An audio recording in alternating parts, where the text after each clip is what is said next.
buena noche. Bienvenidos a un nuevo programa de cursos, espacio de entrevistas del Centro de Estudios Superiores Universitarios de la Universidad Mayor de San Simón. Justamente la semana pasada hemos iniciado un diplomado sobre nuevas tecnologías para la investigación social. ¿Por qué? Porque este tema de Internet nos viene rondando, nos viene preocupando, nos viene despertando la curiosidad desde hace tanto tiempo, porque sabemos que el Internet está influyendo, está impactando, es determinante en la vida cotidiana de las personas, en sus relaciones de socialización, etcétera, pero también y sobre todo en su ejercicio ciudadano. Hay una pregunta que ha surgido en el marco de este impacto que estamos viendo de esta sociedad de información, sociedad red, sociedad cibernética, y hay miles de denominativos, que va constantemente incidiendo y poniéndose sobre el tapete, y es acerca de su rol en el ejercicio ciudadano de las personas. Es un espacio democrático, es un espacio restrictivo, permite una acción ciudadana más amplia, más democrática, restringe. Son temas que hay que empezar a discutir y que empezaron a surgir más en el tapete en Bolivia a partir del referéndum del año pasado. Para discutir sobre el tema aprovechamos la llegada de Eliana Quiroz, doctora en Estudios del Desarrollo, comunicadora de formación básica, que ha venido justamente a dar el primer módulo de este diplomado de Nuevas Tecnologías de Investigación, que ha sido jefa del gobierno electrónico en AGETIC y que tiene una serie de artículos, investigaciones sobre el tema. Yo creo que es una de las que más ha trabajado justamente el tema. Mil gracias por estar con nosotros, Eliana, bienvenida. Muchas gracias, todo un gusto poder conversar sobre estos temas. El Internet, decía desde una perspectiva ciberoptimista, más bien Castells, permite la creación de una esfera pública al estilo que planteaba Habermas. Quinn habla de una red de esferas públicas, pero hay una visión mucho más pesimista que dice que el Internet no permite un ejercicio democrático, ciudadano, es más bien restrictivo, es más bien controlador, etcétera, que es la visión ciberpesimista. Empezaremos hablando no solo en Bolivia, sino a nivel internacional. ¿Cómo tú miras el tema? ¿Cuáles son los grandes problemas? ¿Cuáles son las ventajas que a nivel internacional se han empezado a plantear acerca del Internet como espacio de construcción ciudadana? Bueno, ha habido un momento de gran optimismo, ¿no? Tal vez de gran atención, y lo primero fue una sensación de optimismo, y ese año es el 2011. Si bien antes del 2011 hay manifestaciones de movilización ciudadana alrededor de Internet, es decir, dentro de Internet, convocado por Internet, es decir, en algún momento Internet juega algún rol ahí, desde el 2005 inclusive. El 2011 es un año muy especial a nivel mundial y realmente creo que hasta ahora no se sabe bien por qué pasó ese año, o sea, por qué confluyeron tantos eventos ese año. Probablemente el más conocido es el de la Primavera Árabe, que tiene que ver con 3 países árabes, que en realidad lo que pasa es que hay una reacción de la sociedad civil, sobre todo de una sociedad civil un poco más instruida, no tan jovencita, es decir, más bien profesionales jóvenes, contra los regímenes en sus países. En Egipto inclusive se logra que el dictador renuncie, ¿no? Entonces es muy interesante entender que el Internet o las redes sociales, los blogs, etcétera, están teniendo un rol en estas manifestaciones de sociedad civil políticas. Y también pasa, por ejemplo, Occupy Wall Street, que creo que es lo más techy, digamos, surgió en web, no es una manifestación que se organiza por fuera, sino dentro de la web, que básicamente es tomar Wall Street como una manifestación en contra del sistema financiero global. Y después se replica ese Occupy, es decir, ese estar físico en algún lugar, tomar algún lugar público en más de 100 ciudades en el mundo. Y eso se transmite, esas tomas, y se abre un micrófono público y la gente que quiere, cualquier persona puede ir a esos espacios y hablar. Y todos esos micrófonos públicos en más de 100 ciudades se están transmitiendo en vivo todo el tiempo en una sola plataforma, con lo que te da la sensación de que hay mucha gente que está diciendo algo en contra del sistema financiero. Pero también están los indignados en España, que es más cercano a nosotros, uno por el idioma, pero también porque ha sido uno de los eventos con más desarrollo tecnológico por detrás. Lo que hacen, lo que ejemplifica, se especifica lo de los indignados, son que se van a tomar plazas, sobre todo la Plaza Sol, digamos que es la central, pero muchas plazas. Y como habían muchos grupos en diferentes plazas y tenían que tomar decisiones en conjunto, necesitaban tecnología para poder, por ejemplo, votar las decisiones. Claro. Y entonces se comienza un desarrollo en software libre, que ahora está abierto para otro tipo de manifestaciones públicas, y es muy interesante por esto, porque es como, es un evento que junta a la gente activista de pie y a hackers activistas que comienzan a introducir tecnología para poder lograr que esto sea una manifestación que se sienta. Y bueno, indignados es básicamente porque hay una crisis económica que está afectando especialmente a España. Hay un más de 50% de desempleo, de paro juvenil, por lo tanto los que se manifiestan son sobre todo los jóvenes. Y hay de esto, en este año hay muchas manifestaciones. México, por ejemplo, México yo también, soy... eso es después, yo soy 132, pero en el 2011 pasa algo que hay muchas manifestaciones y a partir de eso también los investigadores quieren mirar el fenómeno y quieren entender qué es lo que está pasando. Ahí Castells escribe sobre los indignados, ¿no? Es redes de indignación y esperanza. Una cosa así. Y es muy bonito el libro porque realmente él cuenta lo que él vivió el 68. Sí. Y siente que lo que él vivió el 68 se está viviendo ese momento, el 2011, en la Plaza Sol y en las otras plazas, y hace una interpretación más bien desde un punto de vista más, digamos, marxista, sí, de lo que está pasando y de las manifestaciones. Eso es lo que pasa a nivel internacional. Hay un momento de mucho entusiasmo, se cree que las tecnologías están posibilitando un debate democrático y una articulación y un espacio de acción ciudadana, y después viene también un poco el pesimismo al mirar la decaída. Pero antes de entrar a la decaída, ¿por qué? Es decir, el 2011 se empieza a usar las redes para estos movimientos, primaveral, etcétera. Pero ¿qué pasaba antes? ¿Para qué surge el Internet? ¿De cómo empieza a trasladarse un poquito una historia? Tú que eres experta en eso, una historia del Internet. ¿De cómo empieza a trasladarse a este campo y ser utilizado por los ciudadanos? Bueno, en realidad el Internet sí fue un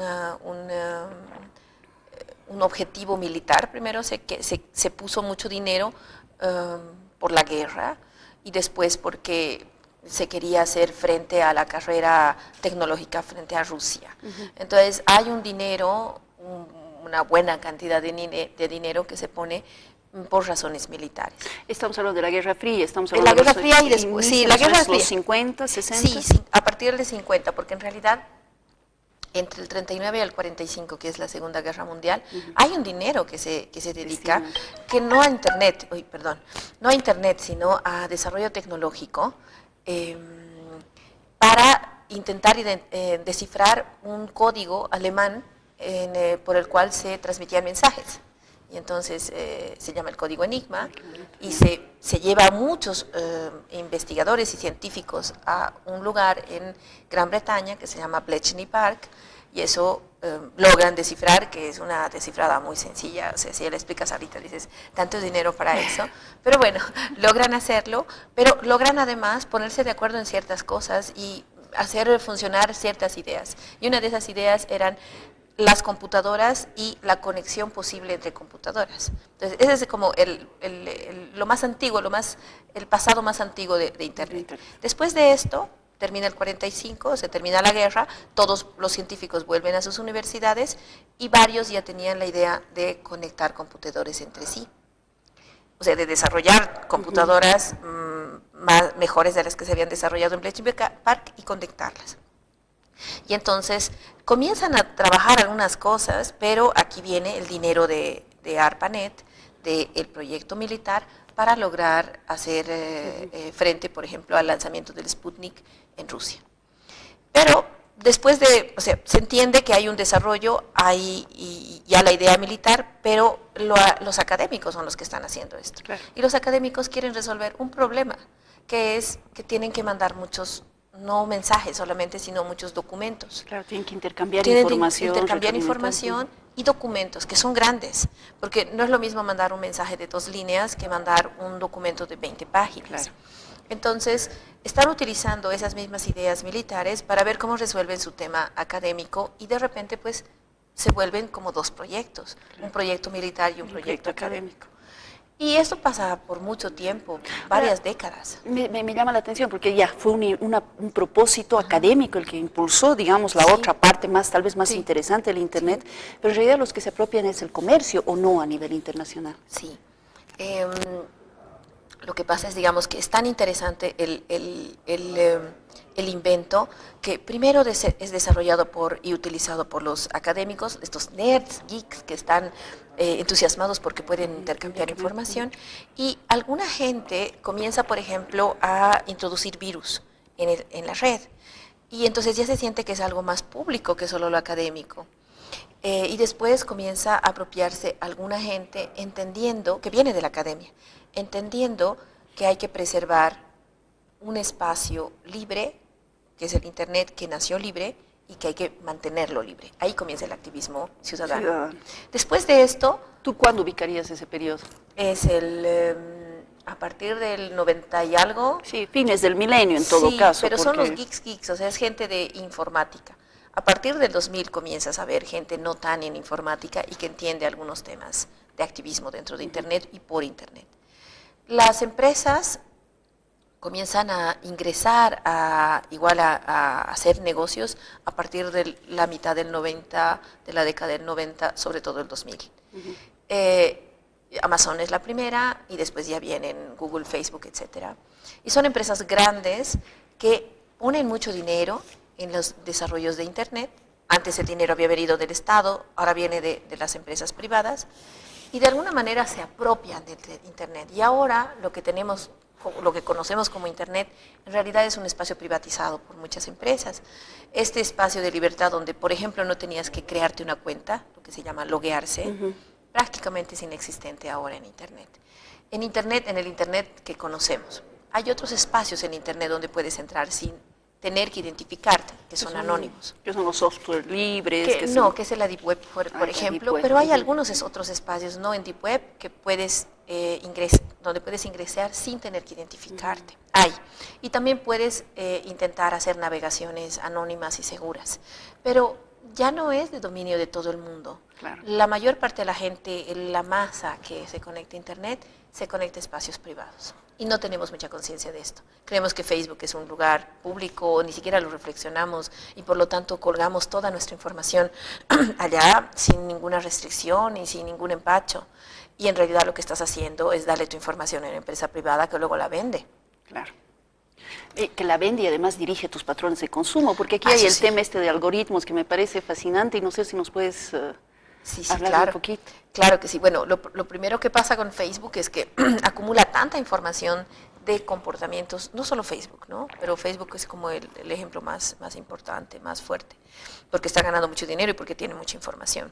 Es la red social que tiene de lejos en Bolivia y en el mundo más usuarios. Sí, en Bolivia tiene alrededor un poco más de 5 millones. Entonces, prácticamente todas las personas que usan Internet en Bolivia tienen una cuenta en Facebook. Y más o menos pasa lo mismo a nivel mundial. Entonces, pero las otras también, Twitter, Instagram, Skype, WhatsApp, chicos, WhatsApp, los jóvenes, que es de Facebook. Google, por supuesto. O sea, el mundo web ahorita está dividido entre Google y Facebook. Es miti-miti. Y tienen lógicas diferentes y para ser exitoso y hacer negocios tienes que funcionar en ambas lógicas. Pero bueno, estábamos en el tema del algoritmo, sí. Ok. Entonces lo que pasa es que tiene tanta información, se acumula tanta información de los usuarios, que comienza primero a generar patrones de consumo.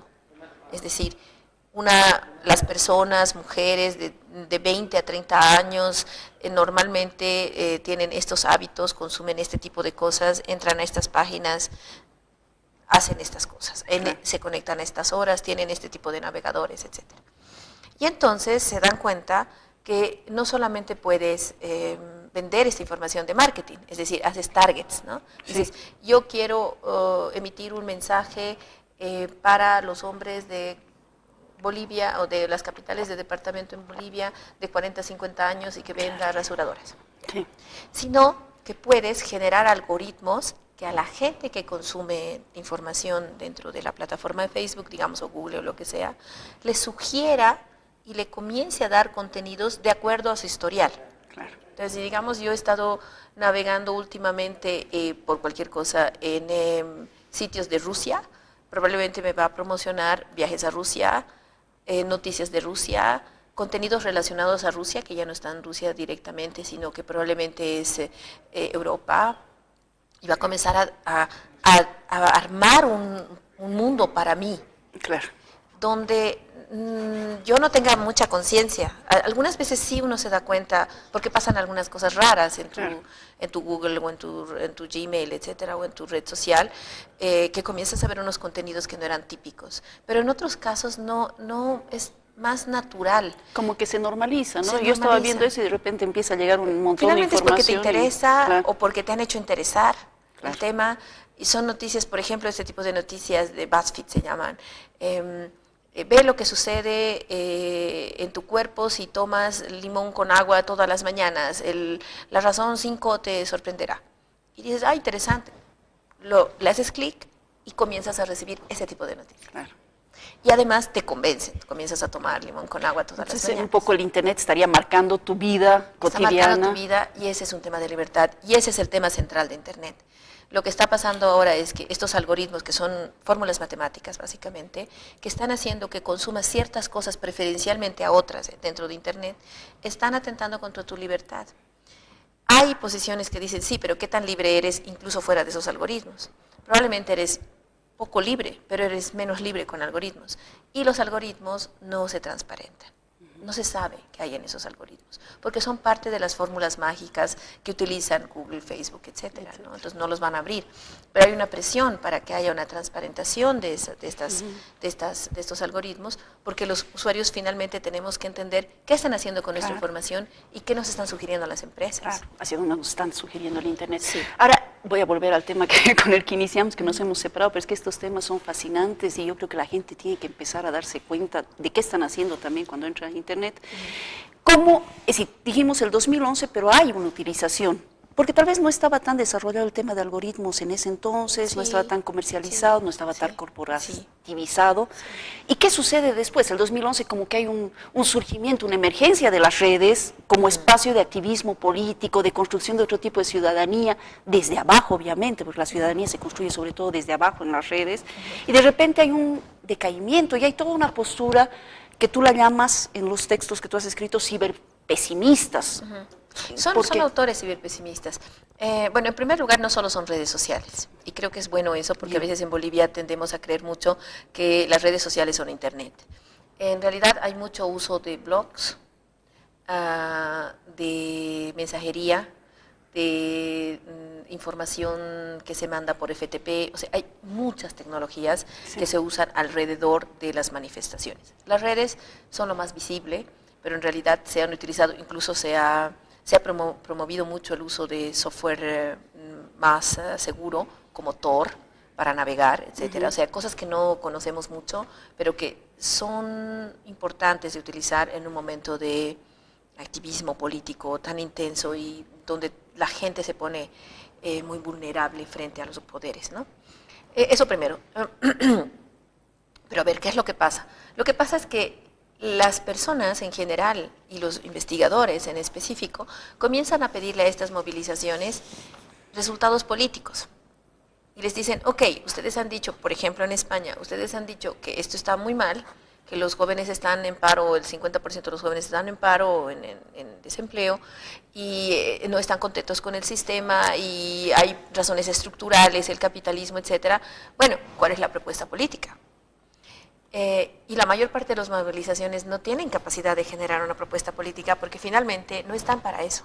Pero en las redes y fuera de las redes también, los movimientos sociales por lo general no es una cuestión estructurada ni nada, más bien lo que los caracteriza. Correcto, y no necesariamente tiene que surgir de ahí la nueva propuesta política institucional, digamos. Pero ¿no? claro. Aunque en España sí ha pasado.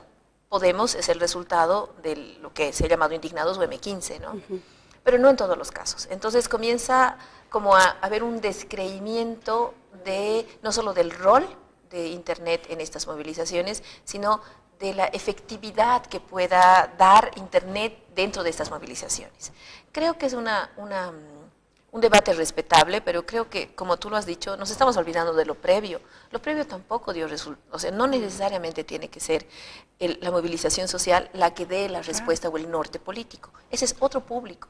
De hecho, muchas veces, y ha pasado también en Egipto, ha pasado, que otros son los que desarrollan la propuesta política alternativa y a veces se aplazan. Y el problema es que ahí dejan de ser movimientos sociales, en realidad ahí es donde se institucionaliza. Pero ¿cuáles son las grandes observaciones? ¿Por qué ciberpesimismo? ¿Por qué el pesimismo frente a las redes, cuando en realidad eso sucede fuera también de las redes? ¿Qué es lo que se observa? Hay muchas cosas. Creo que principalmente es el tema de vigilancia. Probablemente el autor aquí que ha sido más prolífico y más mencionado es Evgeny Morozov, que habla de net delusion, dice, ¿no? La desilusión, digamos, de la web o de la red. Y lo que básicamente, digamos, ahí hay varios argumentos, pero probablemente el argumento que está más de moda y más fuerte es el tema de vigilancia. ¿Qué pasa? O sea, más allá de las posibilidades democráticas de la web, lo que se ve es que con esta dinámica de tener tanta información, en realidad lo que está pasando es que terminamos siendo seres humanos tremendamente observados.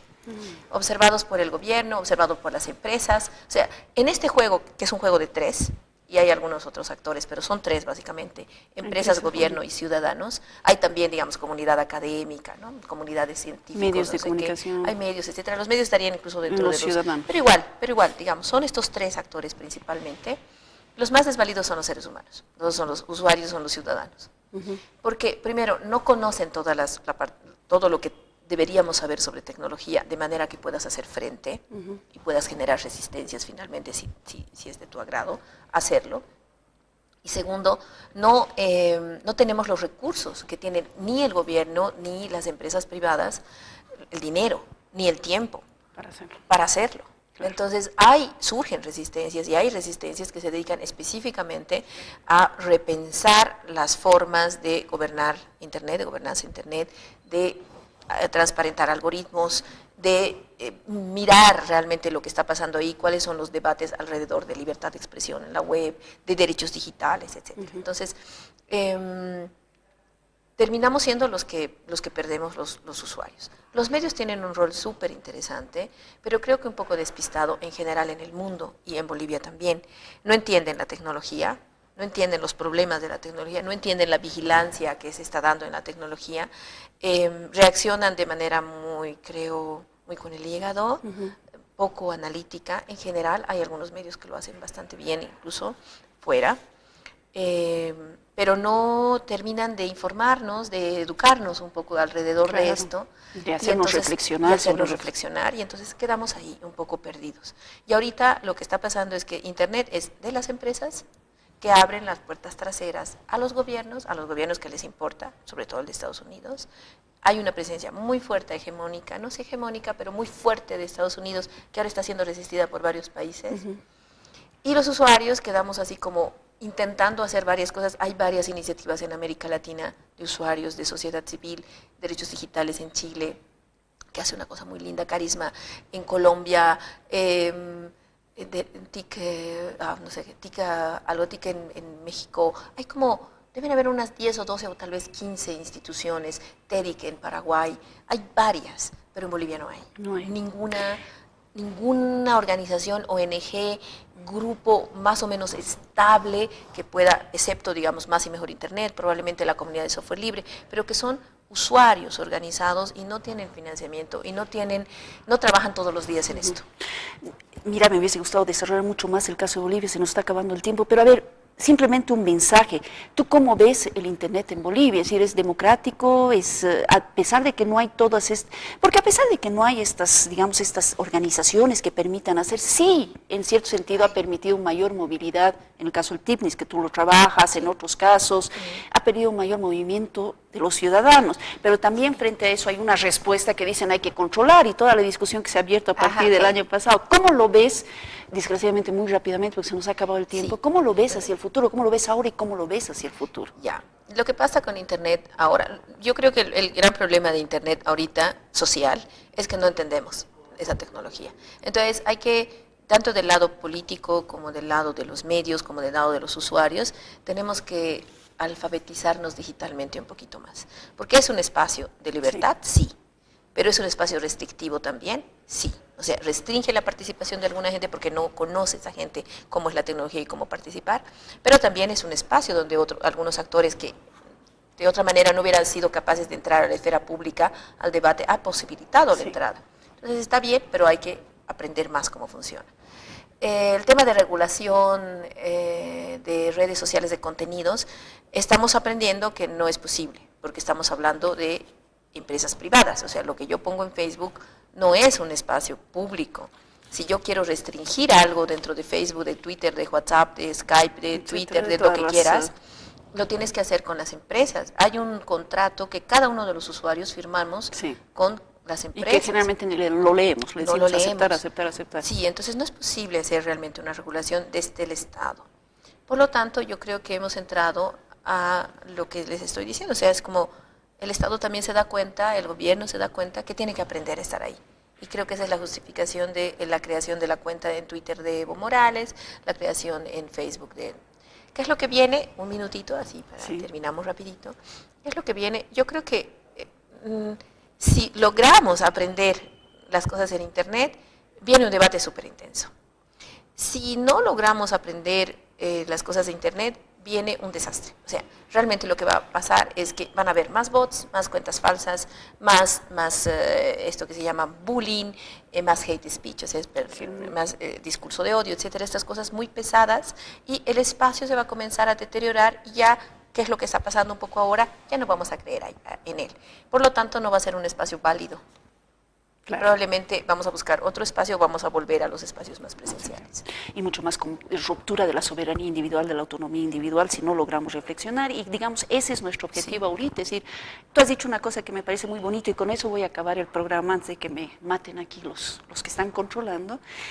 Necesitamos alfabetizarnos más para que el Internet sea lo que fue en un principio, ¿no? Los académicos al menos lo pensaron tal cual, un espacio de libertad, de construcción, de debate, de retroalimentación y de enriquecimiento individual, pero también colectivo. Y yo creo que es la única forma de ser. Y es por eso que hemos lanzado el diplomado y es por eso que te estamos invitando a hablar con nosotros aquí y vamos a volver a invitarte en una próxima ocasión. Y es por eso que los invitamos a ustedes también a informarse y alfabetizarse en este campo de las nuevas tecnologías y del uso que nosotros hacemos con nuestra información en el Internet en general. Mil gracias, Eliana, por estar con nosotros. Mil gracias a ustedes por acompañarnos hoy.